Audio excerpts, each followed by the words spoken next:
There we are. Well, welcome back. And I think once again, we find ourselves in that moment where we're going to jump right back in to find out what's going on with our girl Matilda. Where did we leave her? She was... What was she into? Oh, right. The whole thing with Bruce Bogtrotter and the cake. Right. So, and the very last thing that happened was that he actually finished the whole cake, and the Trunchbull was none too pleased. And so, we move on to chapter 12, entitled Lavender. In the middle of the first week of Matilda's first term, Miss Honey said to the class, "I have some important news for you, so listen carefully. You too, Matilda. Put that book down for a moment and pay attention." Small, eager faces looked up and listened. "It is the headmistress's custom," Miss Honey went on, "to take over the class for one period each week.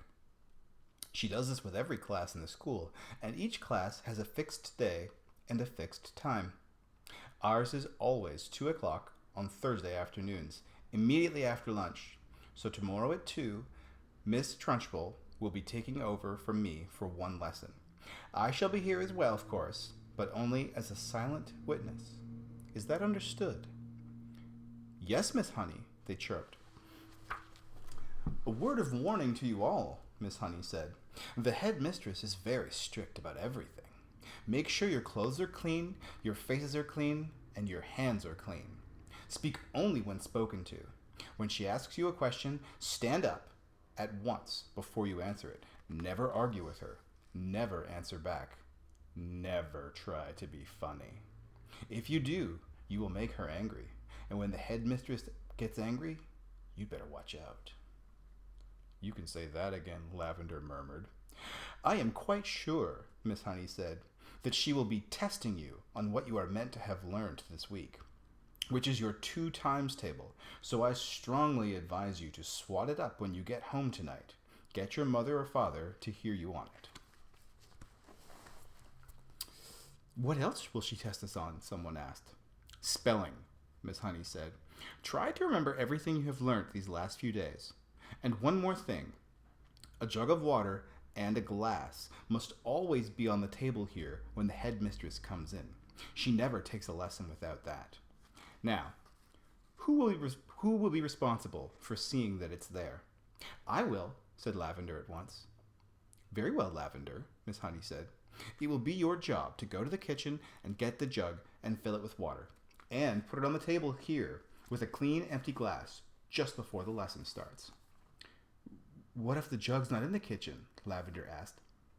"There are dozens of headmistresses' jugs and glasses in the kitchen," Miss Honey said. "They are used all over the school." "I won't forget," Lavender said. "I promise I won't." Already, Lavender's scheming mind was going over the possibilities that this water jug job had opened up for her. She longed to do something truly heroic. She admired the older girl Hortensia to distraction for the daring deeds she had performed during the school, or she had performed in the school. She also admired Matilda, who had sworn her to secrecy about the parrot job she had brought off at home, and also the great hair oil switch which had bleached her father's hair. It was her turn now to become a heroine, if only she could come up with a brilliant plot. On the way home from school that afternoon, she began to mull over the various possibilities. And when at last the germ of a brilliant idea hit her, she began to expand on it and lay her plans with the same kind of care the Duke of Wellington had done before the Battle of Waterloo. Admittedly, the enemy on this occasion was not Napoleon, but you would never have got anyone at Cruncham Hall to admit that the headmistress was a less formidable foe than the famous Frenchman. Great skill would have to be exercised, Lavender told herself, and great secrecy observed if she was to come out of this exploit alive. There was a muddy pond at the bottom of Lavender's garden, and this was the home of a colony of newts. The newt, although fairly common in English ponds, is not often seen by ordinary people because it is a shy and murky creature. It is an incredibly ugly, gruesome-looking animal, rather like a baby crocodile, but with a shorter head. It is quite harmless and doesn't look it. It's about 6 inches long and very slimy, with a greenish-gray skin on top and an orange-colored belly underneath. It is, in fact, an amphibian, which can live in or out of water. That evening, Lavender went down to the bottom of the garden, determined to catch a newt. They are swiftly moving animals, and not easy to get a hold of. She lay on the bank for a long time, waiting patiently until she spotted a whopper. Then, using her school hat as a net, she swooped down and caught it. She had lined her pencil box with poundweed, ready to receive the creature. But she discovered that it was not easy to get the newt out of the hat and into the pencil box. It wriggled and squirmed like quicksilver, and, apart from that, the box was only just long enough to take it. When she did get it in at last, she had to be careful not to trap its tail in the lid when she slid it closed.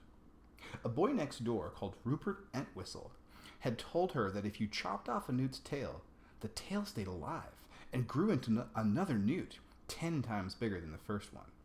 It could be the size of an alligator. Lavender didn't quite believe that, but she wasn't prepared to risk it happening. Eventually, she managed to slide the lid on the pencil box right home, and the newt was hers.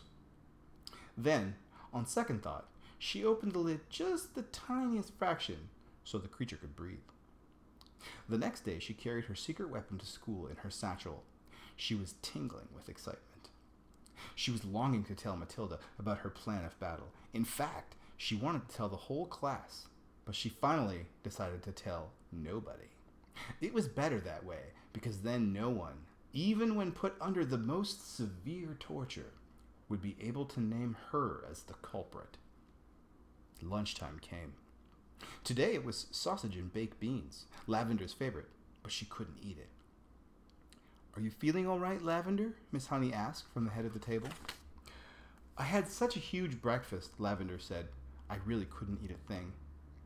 Immediately after lunch, she dashed off to the kitchen and found one of the Trunchbull's famous jugs. It was a large, bulging thing made of blue glazed pottery.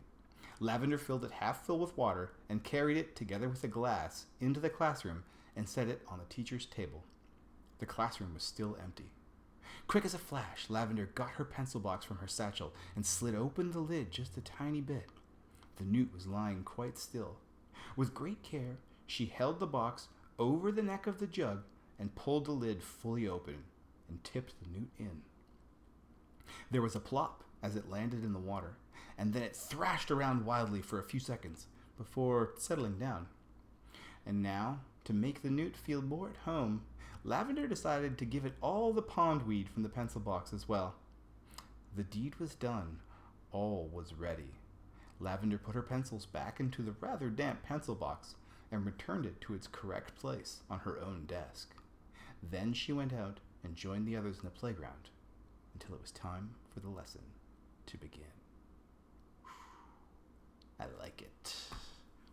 Pretty courageous, Miss Lavender. Or crazy. Or both. But still, I'm impressed. So that was chapter 12. Next time we'll be into chapter 13 called The Weekly Test. Interesting. Well, I guess we'll see how that turns out, won't we? Okay. Until then, time to get some sleep. Bye-bye.